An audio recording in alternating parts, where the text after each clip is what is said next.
Hello everybody, Ryan Carpenter here with P45 Knuckle Down Golf. I wanted to go over something here. One of the great tools that we've got that we're working with a ton to help players understand true under motion with especially the wrist conditions throughout the swing is Hack Motion Golf.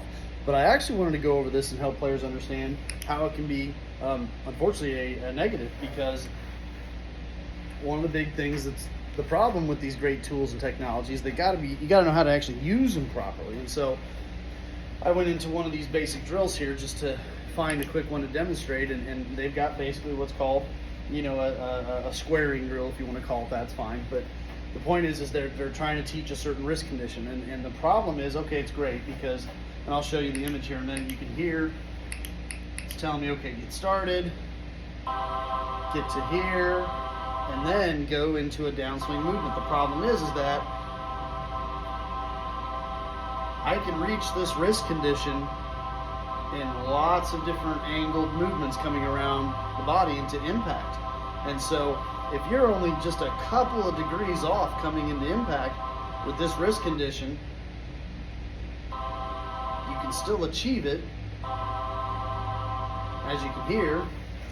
The problem is that even though they're saying the range of motion is correct, and it was because I was technically doing what it was saying, if it's just 2 or 3 degrees on a bad angle, it's not going to work. In fact, it's going to get worse than that. It can really create havoc with ball flight, and it will eventually force you as a player, subconsciously more than consciously, to start making adjustments to try to make this one little thing work. So you've got to be very careful when you're using this kind of information.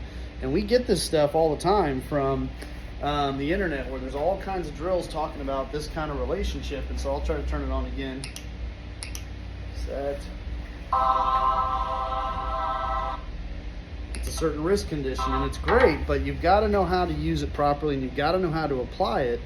And you've got to know at what time in the player's development when it's actually usable, because there's a lot of players that don't have certain things going on in their golf swing, especially in the downswing, that will not allow for this one proper movement that we might be talking about to actually work. And so you have to be really careful using some of this information. And unfortunately, when you go to the YouTubes and the Instagrams, there's constant mentions and talks about some of this stuff, but they leave out a lot of the information. They're not telling you enough information to help you understand how to guide yourself through applying this type of change in the swing. And so every day here at the P45 Knuckle Down Bay that I teach out of, with my players, I'm putting them through a process that I've done for 20 years plus now.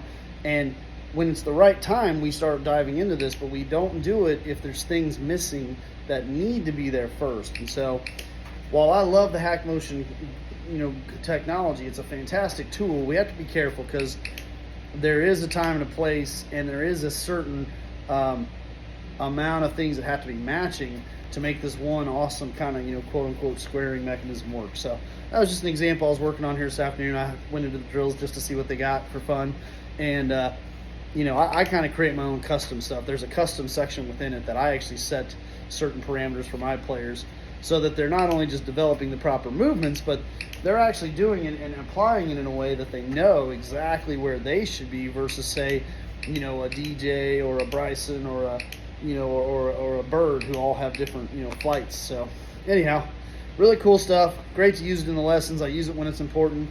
But just wanted to give you a real quick glimpse into how these things can go wrong really bad. So for now, Ryan Carpenter, P45 Knuckle Down Golf. Take care.